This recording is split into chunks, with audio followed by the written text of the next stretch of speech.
Good morning mga idol. Sa episode na ito ay ating pag-uusapan ang pagpaslang sa dalawang pasahero ng bus sa Victory Liner.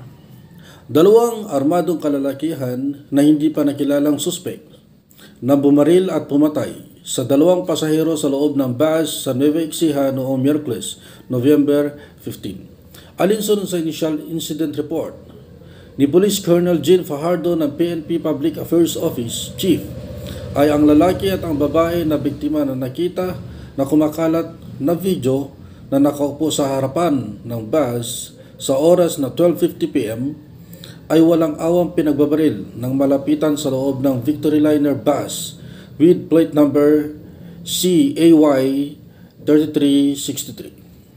Base sa report, ang bus ay bumabiyahe patungong Manila at sa barangay Minuli, Caranglan, na kung saan ang dalawang suspek ay walang awang pinagbabaril ang biktima ng 4 na beses na tumama sa ulo at sa leeg. Nakita rin sa video ang pag-utos sa driver na buksan ang pintuan at agad na bumaba at tumakas ang mga suspek.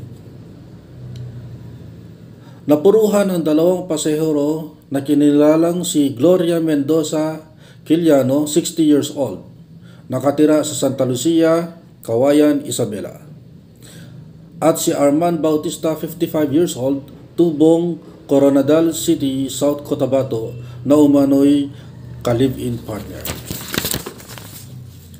Sa ngayon ay patuloy pa rin ang pag-iimbestiga ng mga otoridad sa motibo na nasabing pagpaslang.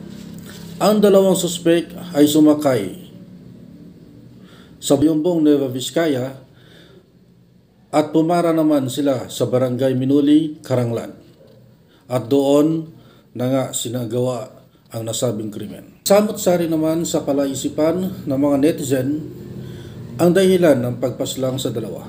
Kaya nga, anuman ang dahilan sa nasabing pagpaslang, laging tandaan, ito ay labag sa batas pantao at lalong-lalo na sa batas ng Diyos. Kayo mga idol, ano kaya sa tingin ninyo ang motibo at dahilan ng pagpaslang sa dalawang biktima? I-comment dito sa baba. At kung hindi ka pa nakafollow sa aking vlog, follow na sa MJJ Ibanag Vlog, mag-like, at syempre huwag kalimutan mag-share. Maraming salamat sa inyo mga idol.